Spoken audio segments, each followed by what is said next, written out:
Sir రాజమౌళిపై దాడి మహిళా జర్నలిస్టుల ఆవేదన అదొకటి రెండు టాపిక్స్ మీడియాకి సంబంధించినవి. రాజమౌళి అంశం నిజానికి ఇలా అవుతుందని నేను ముందుగానే మీకు చెప్పా, అప్పటికి ఇంకా ఇది చర్చకు రాకముందే. అంటే ప్రతి దాన్ని కూడా ఇప్పుడు చివరికి ఇది రాజమౌళి వర్సెస్ రాజా సింగ్ అన్నట్టుగా తయారైపోయింది. ఈ రాజా సింగ్ అన్నిటి మీద ఈయన ఒక అథారిటీ అనమాట. ఆయన ఏ పార్టీ ఆయన చెప్పడు, బీజేపీ వాళ్ళు ఆయన చెప్పిందని ఖండించరు. రాజమౌళి ఏమన్నాడండి, మా నాన్న ఆంజనేయుడు భక్తుడు, మా ఆవిడ కూడా ఆంజనేయుడు భక్తురాలు, కష్టాల్లో ఉంటే ఆంజనేయుడు తోడొస్తాడని మా నాన్న చెప్తే నేను విన్నాను, నాకంత నమ్మకం లేకపోయినా. కానీ ఇప్పుడు నా గ్లింప్స్ ఓపెన్ కాకపోతే నాకు ఆంజనేయుడు తోడు రావట్లేదు అన్నాడండి. ఈ మాట చాలామంది అంటారు కదండి. అసలు ఇది నిజంగా ఇంతటితోనే ఆంజనేయ స్వామి ఉనికిని ఏదో అన్నట్టు, ఆంజనేయ స్వామిని ఆయన భక్తులను అవమానించినట్టు. ప్రతి భక్తుడు మీరు ఏ పురాణం అన్నది ఏదన్నా చదవండి, ఏదో ఒక దశలో దేవుడి మీద ఆగ్రహం వ్యక్తం చేస్తారు. కలండనట్టు వాడు కలడో లేడో అని గజేంద్ర మోక్షంలో ఏనుగు కూడా అంటుంది. కలడందరు దీనులేడ కలడందరు పరమయోగి గణముల పాలను కలడందరు అన్ని దిశలను కలండనట్టు వాడు కలడో లేడో అన్నది ఎవరు? భక్త పోతన. ఈ పద్యం రాసిన వ్యక్తి ఆంధ్ర మహాభారతం రాసినటువంటి భాగవతం రాసినటువంటి పోతన మార్చి అంత పరమ భాగవతోత్తముడే కలండనట్టు వాడు కలడో లేడో. ఎప్పుడు అప్పుడు బీజేపీ లేదు, రాజా సింగ్ లేడు, బీహెచ్పీ లేదు, ఆర్ఎస్ఎస్ లేదు, హిందుత్వ సిద్ధాంతాలు లేవు, ఎప్పటి నుంచో ఉన్నాయండి. భక్త తుకారంలో ఆత్రేయ పాట రాశాడు, నీ భక్తుడనయ్యాను, నిత్య దరిద్రుడనయ్యాను, సేవలు చేశాను, బతుకే నైవేద్యం చేశాను, చేసిన మేలు మరచేవాడా నువ్వా దేవుడివి అన్నాడు. నువ్వు కులుకుతూ తిరిగేది ఎవరబ్బ సొమ్మని రామచంద్ర అన్నాడు రామదాసు. నేను ప్రశ్నిస్తున్నాను వీళ్ళందరినీ మహారామభక్తులను. భద్రాద్రి రామదాసు కంటే కూడా వీళ్ళు మహాభక్తులా? సీతమ్మకు చేయిస్తే చింతకు పథకము రామచంద్ర, ఆ పథకమునకు పట్టే 16 వరహాలు రామచంద్ర. నువ్వు కులుకుతూ తిరిగేది ఎవరబ్బ సొమ్మని రామచంద్ర అని రాముణ్ణి ఆక్షేపించాడు మహాభక్తుడు రామదాసు. కాబట్టి రాజమౌళిలో ఇంకొకరో మాట వరుసకో ఆ బాధలోనో ఈ ఆంజనేయుడు అంటారు ఆంజనేయుడన్నా కాపాడలేదని అంటే అతనేదో మహాపరాధం చేశాడని వీళ్ళ రాజకీయ ప్రయోజనాల కోసం విరుచుకుపడి దాడి చేసి ఒకరి తర్వాత ఒకరు. ఇక మన మాధవీలత గారు ఉన్నారు, విఫల బీజేపీ అభ్యర్థిని. ఆమె ఎన్ని మాట్లాడారో గతంలో ఎన్నికలప్పుడు ఎంత చేశారో, కానీ భక్తులు కానీ భగవంతుడు కానీ కరుణించలేదు, ఆమె విజయం వరించలేదు.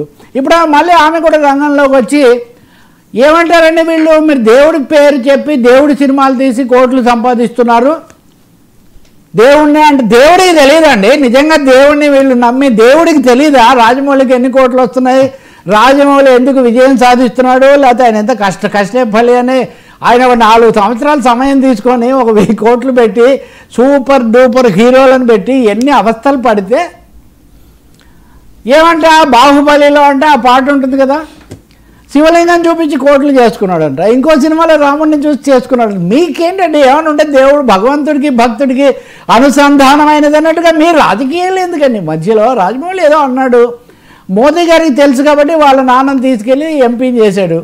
ఆయన రాజ్యసభ సభ్యుడు, ఇప్పటికీ రాజ్యసభ సభ్యుడే, ఆయన పెద్ద భక్తుడే. కిరవాణి కానీ ఇంకొకరు కానీ సరే, ఒక మనిషి ఒక మాట అంటే ప్రతి మాట మీద ఈ నిఘా ఏంటి? ఈ గాలింపేటి ఇంకా ఈయనెవరు మన బండి సంజయ్ గారు ఏమన్నారు, కానీ రాజమౌళికి దేవుడి మీద నమ్మకం కలిగించేయాలని దేవుడిని కోరుకుంటాడు. దేవుడికి తెలియదు, అది బండి సంజయ్ గారు చెప్తే తప్ప దేవుడిని నిజంగా ఈ మాటలన్నీ దేవుడి మీద పూర్తి నమ్మకం ఉన్న వాళ్ళు సర్వాంతర్యామి ఇందుగలడందు లేడను సందేహం వలదు చక్రి సర్వోప గతుండి ఎందెందు వెతికి చూసిన అందందే గలడు అనేటటువంటి మనిషికి ఇవి తెలియదని. అసలు ఒక సినిమా ఫంక్షన్లో ఏదో జరిగితే ఎవరో ఏదో అంటే దాని ఎవరు ఏం మాట్లాడినా కానీ దేవుడి మీద పేటెంట్ రైట్ ఏమైనా ఉందా వీళ్ళకు? హిందువులు మనుషులుగా చూడరు. అసలు బాహుబలి సినిమా అయినా ఇంకోటైనా కేవలం హిందువులు మాత్రమే చూస్తారా? విదేశాల్లో కూడా ఆ సినిమా ఆడిందే అక్కడంతా హిందువులే చూసారా? Pan India pan world global movie అనే కాన్సెప్ట్ వచ్చింది హిందువులు. అసలు హిందువులు ముస్లింలు క్రైస్తవులు మనుషులుగా చూడమా? సినిమాగా చూడమా? రచనగా చూడమా? కళగా చూడమా? రాజమౌళి ఫాల్తు దర్శకుడు అంట. ఏది పడితే అది ప్రజాప్రతినిధులుగా ఉన్నవాళ్ళు గతంలో కూడా అంతే స్టాండప్ కమెడియన్స్ వస్తే హాస్యం చేసేవాళ్ళు వాళ్ళకి అడ్డం. ఎవరు వచ్చినా అంటే వీళ్ళ గంగా స్నానాన్ని కొండుభట్ల వారి ఆజ్ఞాన్ని వీళ్ళ దగ్గర అనుమతి తీసుకొని వెళ్ళి ఇవన్నీ చేయాలా.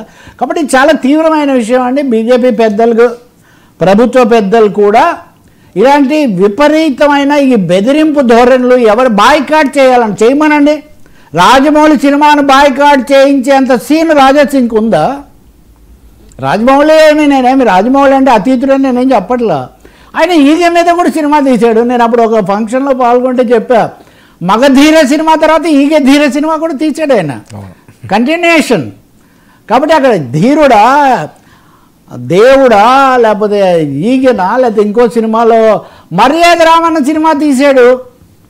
అయోధ్య రామన్నే కాదు కదా, మర్యాద రామన్న సినిమా కూడా తీశాడు కదా, సునీల్ను హీరోగా పెట్టి రాయలసీమ నేపథ్యంలో. కాబట్టి ఒక్కొక్క సినిమా ఒక కమర్షియల్ ఫార్ములా ప్రకారం వాళ్ళు చేస్తుంటారు. కాదు సామాజిక ఇతివృత్తాలతో కొంతమంది చేస్తుంటారు. రాజమౌళి కూడా ఒక చోట అన్నాడు, నేను పెద్ద ప్రయోగాలు చేయకపోవచ్చు కానీ డిఫరెంట్ థీమ్స్ తీసుకొని నేను టెక్నికల్ ప్రయోగాలు చేస్తుంటాను కదండి అని ఎక్కడో అన్నారు. కాబట్టి రాజమౌళి ఎవరినేమి కించపరచకుండా చెప్పిన దాని మీద ఆయన మీద దాడి చేయడము, అందులో శాసనసభ్యులు, కేంద్ర మంత్రులు ఈ విషయాలు మాట్లాడడం మటుకు చాలా అభ్యంతరం. మర్యాదగా మాట్లాడారు. మర్యాదగా ఆయన ఏం తప్పు మాట్లాడితే కదా, ఆయన మర్యాద తప్పితే కదా, ఆయన మనిషిగా చెప్పాడు. మీరు అనరా అండి, ఎందుకు ఆ దేవుడికి కూడా ధైర్యం రావట్లేదని ఎవరైనా అంటారు.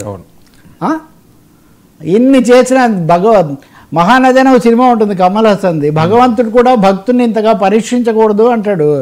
అందులో తండ్రి అన్ని బాధల పాలు అయిన తర్వాత ప్రతి చోట ఇది ఉంటుంది. కాబట్టి ఇది పెరిగిపోతుంది, ధోరణి తగ్గించాల్సిన అవసరం చాలా ఎక్కువగా ఉంది.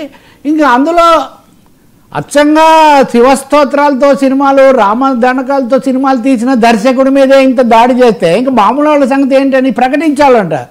మీరు నాస్తికులా కాదా ప్రకటించాలి. మీకెందుకు ప్రకటించాలంటే భారత రాజ్యాంగం ఏమైనా అడుగుతుందా?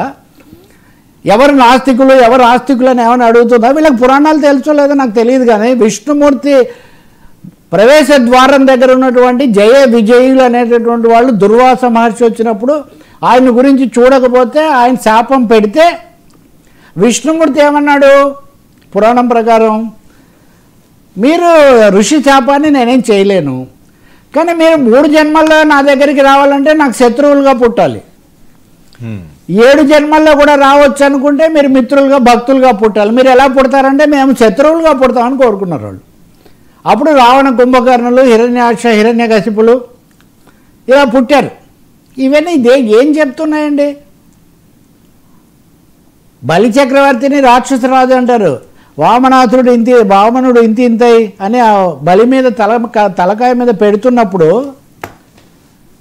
శుక్రాచార్యుడు వచ్చి చెవులో చెప్తాడు, ఆ వచ్చిన వాడు విష్ణువు అంటే ఆయన తొక్కితే నాకు అంతకంటే ఏం కావాలంటాడు బలిని మనం రాక్షసుడు అంటాం. కేరళ ప్రజలు బలి వస్తున్నాడని ఓనం పండుగ జరుపుకుంటారు వాళ్ళు. ఇవన్నీ సార్ భారతదేశంలో కానీ ప్రపంచంలో కానీ రకరకాల విశ్వాసాలు ఉంటాయి సార్. రాజమౌళికి ఒకవేళ విశ్వాసం లేదంటే లేదేమో, దానికి ఏముంది. నేను మొన్న కూడా చెప్పా, భక్తుడి పాత్రలు అద్భుతంగా పండించిన అక్కినే నాగేశ్వరరావు గారు ఏం దేవుడి మీద మహావిశ్వాసం ఉన్న వాడు కాదు. నిన్నగాక ప్రధానమంత్రి గారు, రేపు రాష్ట్రపతి గారు కూడా రాబోతున్నారు. మీరందరూ వెళ్ళిన పుట్టపర్తి సాయిబాబా గారి రూపంలో ఎన్టీఆర్ గారు సినిమా తీసి ఓం సచ్చిదానంద ఈ సర్వం గోవింద అని ఒక తీసాడు. ఆయన ఏం సాయిబాబా పేరు చెప్పలేదు, ఆయన ఏం అనలేదు. దేనికి ఎక్కడ అన్నది ఒకటి ఆలోచించాల్సిన అవసరం ఉంది. ఈ భక్తిని మతాన్ని అంతకంతకు పెంచుకునేవాడిని వాళ్ళు విశ్వాసం ఉన్న వాళ్ళు చేస్తారు. కానీ సినిమాలను ప్రతి దాన్ని ముడిపెట్టి బాయ్కాట్ చేస్తాం, దీన్ని బాయ్కాట్ చేస్తాం, దాన్ని బాయ్కాట్ చేస్తూ ఉంటాం, చాలా పొరపాటు. నాకు ఇంకా ఆశ్చర్యం కలిగేది, చిత్ర పరిశ్రమ ఇంత సూపర్ డూపర్ టాప్ లెవెల్ దర్శకుడి మీద ఇదంతా జరుగుతుంటే ఎవరు స్పందించరు, ఎవరు మాట్లాడరు. ఇది కూడా ఒక ఆశ్చర్యం. అంతకంతగా మనం సనాతనాన్ని తీసుకుంటున్నాం. ఇప్పుడు ఇంతకుముందు హరిహర వీరమల్లు ఇదైంది, ఇప్పుడు అఖండ ప్రచారం బాలకృష్ణ గారు హిందీలో కూడా చేస్తున్నారు. ఉదాహరణ చేయొచ్చు, ఎవరి సినిమాలో వాళ్ళు ప్రచారం చేసుకోవచ్చు. కానీ అప్పుడు మొదటిసారి లేని సనాతనవాదం ఇప్పుడు తీసుకొస్తున్నారు. కాబట్టి సినిమాను కాపాడండి. సినిమా రంగం మీద కానీ, మీడియా రంగం మీద కానీ, రాజకీయాలు మాట్లాడే వాళ్ళ మీద కానీ మేము చెప్పినట్టే మాట్లాడాలి, లేకపోతే ఏదో చేస్తామనేది మటుకు సరైనటువంటిది కాదు. రాజమౌళికే రక్షణ లేకపోతే ఆయన ఒకటి రాజమౌళి డిప్లొమాటిక్గా ఉంటారు, జాగ్రత్తగా ఉంటారు కాబట్టి అంత సినిమాలు తీశారు కదా. ఇప్పుడు ఆయనేమి రవిలాగా మాట్లాడే అవకాశం చాలా తక్కువ. కానీ ఇదేది వ్యక్తిగతమైన సమస్య కాదు కదా. మరి బీజేపీ నాయకులు కూడా మీకు ఒకటి తెలుసు కదా, అమిత్ షా జనాన్ని కలుసుకోవడం అనే పేరుతో వచ్చినప్పుడు ఇంటికి వెళ్ళి మరీ కలుసుకున్నారు. ఎవరిని? రాజమౌళిని. వాళ్ళు ఇంటికి వెళ్ళి కలుసుకొని మరీ సలహాలు తీసుకున్న వాళ్ళల్లో రాజమౌళి కుటుంబం కూడా ఒకటి ఉంది. కాబట్టి అంటే ఇంక నేను ఒకటే చెప్పాను, అందుకే మనకు ఒక కథ ఉంది.